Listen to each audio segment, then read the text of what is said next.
ये कर्म से ये पीछा छुटाने गए थे गया जी। कहते हैं ना पिंड छोड़ो, पिंड छुटाओ इनसे। माने गया जी में पिंड कर दिया, पीछा छूट गया। ऐसा कहने वाले गया जी में और वहां ब्रह्म कपाली पर बद्रीनाथ में झूठ बोलते हैं वो पंडा। मैं आपसे उद्घोष कर रहा हूं वेदों के, शास्त्रों के, पुराणों के प्रमाण से। यावत पिंड तावत पिंडम, जब तक ये शरीर है तब तक आपको कांपते हुए हाथों से भी पितरों को पिंड और तर्पण करना पड़ेगा। और नहीं करोगे तो पाप लग जाएगा। धर्मशास्त्र में लिखा है कि पितृपक्ष में पूरे पितृ, चाहे स्वर्ग में हो, चाहे किसी लोक में हो, और चाहे नरक में यातना भोग रहे हो, 15 दिन के लिए पूरा नरक खाली हो जाता है। ये धर्मशास्त्र की बात बता रहा हूं मैं आपको।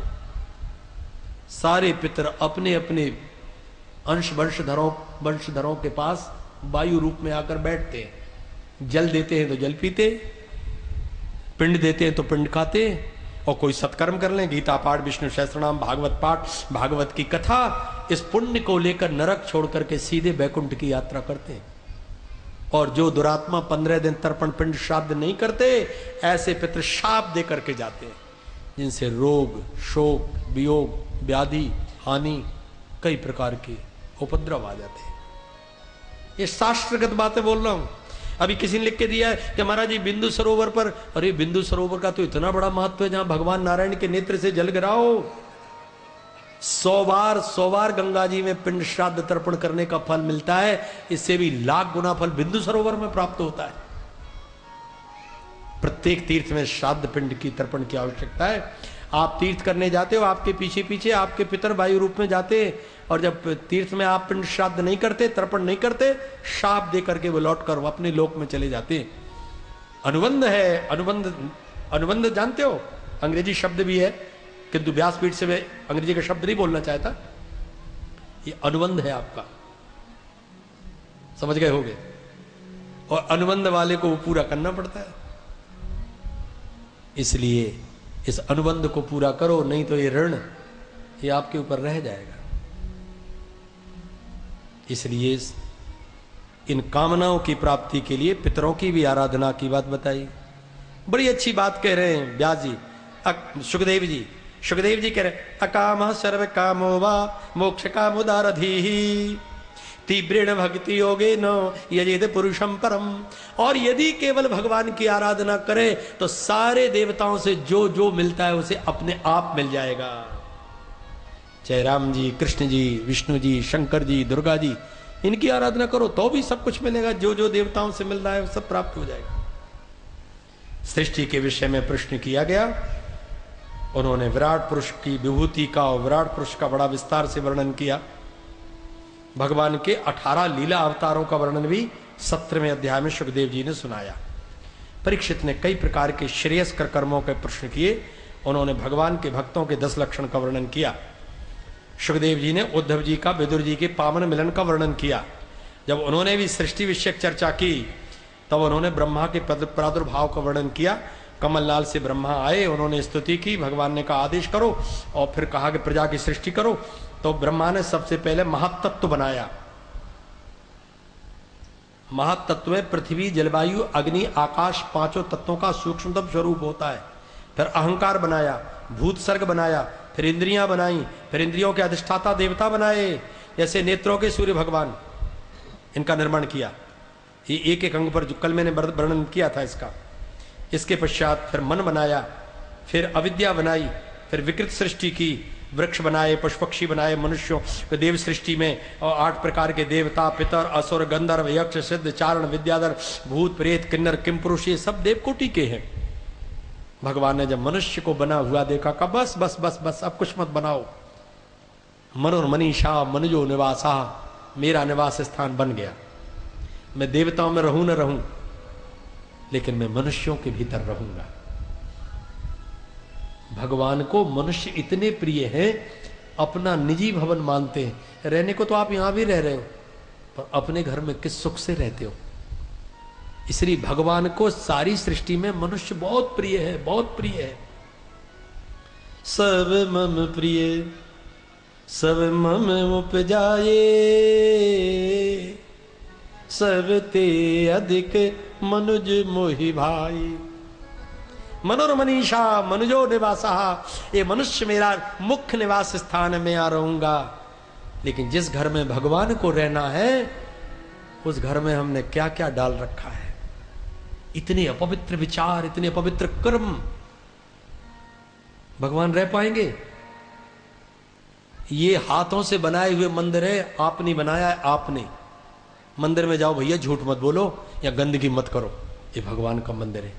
वो तो तुम्हारा ही बनाया मंदिर है। ये मंदिर तो, ये मनुष्य का शरीर मंदिर तो भगवान ने ही बनाया है। इस पर तो विचार करो कि इसकी पवित्रता में कोई कमी आ जाए तो कितनी हानि होगी। करोड़ों रुपयों का व्यय हो जाए तो कोई हानि नहीं हुई, लेकिन यदि मन में कोई अपवित्रता आ गई और शरीर से कोई अपवित्र कर्म हो गया, इससे बड़ी हानि कुछ नहीं हो सकती। करोड़ों करोड़ जन्म नष्ट कर दिए। क्षण सुख लागी जन्म शत कोटि, अघ न समझते सब को खोटी। करोड़ों जन्म नष्ट हो गए। विचार करो ये भगवान को कितना प्रिय है। ब्रह्मा का 1000 चतुर्युगी का ब्रह्मा का एक दिन बताया, इतने में 14 मनु हो जाते हैं। फिर 1000 चतुर्युग की रात्रि बताई, फिर उसके प्रलय तक का वर्णन किया, 50 करोड़ योजन के ब्रह्मांड का वर्णन किया, अज्ञान की 5 वृत्तियां, तम मोह महामोह तामिस्र अंध तामिस्र आदि आदि बताए। इस प्रकार सृष्टि का वर्णन करके ब्रह्मा के 10 मानस पुत्रों का जन्म हुआ।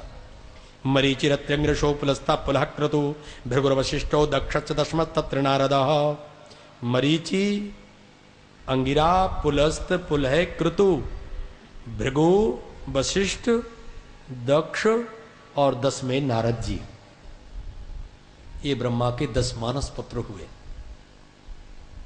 आगे मानवीय सृष्टि कैसे हुई उसका वर्णन और भगवान की कथा का शुभारंभ श्रीमद् भागवत महापुराण की इन कथाओं को जो श्रवण करते हैं, पितृपक्ष में उनके पितर भी उनके साथ बैठकर कथा सुनते हैं। इस कथा के श्रवण करने से पितरों का मोक्ष और स्वयं का मोक्ष। इसलिए भागवतकार ने महात्म्य में लिखा है, ये विद्वान पढ़ेंगे। आश्विनोर्जो, आश्विन महीना लिया है, ये पितृपक्ष इसीलिए लिया गया, नहीं तो बड़े महाराज अनुष्ठान कराना है और महामृत्युंजय का जप होना है, रुद्री बनना है। अरे भाई अभी तो पितृपक्ष चल रहा है, अभी कैसे बनेगा? लेकिन भागवत जी के लिए लिखा कि ये पुराण कर सकते हैं। देवी भागवत शुक्ल पक्ष में और कृष्ण पक्ष में श्रीमद् भागवत की कथा होना प्रशस्त है। एक संत चले जा रहे थे, दोपहरी का समय था। उनका ऐसा विचार था कि वैशाख का महीना है, दोपहर है, ठाकुर जी को कहीं भोग प्रसाद करूं। और वो कोई संस्कारी परिवार देखना चाहते, अचानक एक दरवाजे पर खड़े हो गए। संयोग था कि अंदर एक बहू देख रही थी कि दरवाजे पर कोई वयोवृद्ध संत आकर खड़े हो गए। उसने नमन किया, कहा स्वामी जी पधारे।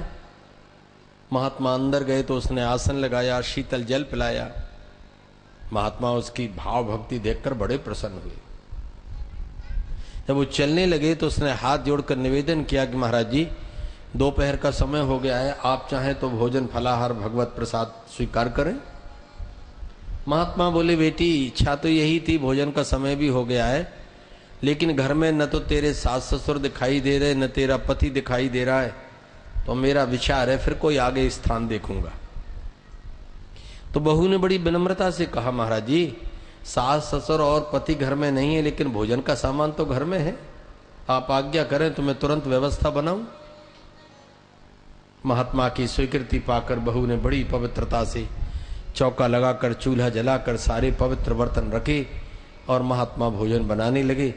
एक एक सामग्री बड़े ही प्रेम से, श्रद्धा से, बड़ी पवित्रता से महात्मा को देने लगे। महात्मा बड़े प्रसन्न हो रहे थे। एक प्रश्न पूछ लिया महात्मा ने, कहा बेटी तेरी आयु क्या होगी? बहू बड़ी विदुषी थी,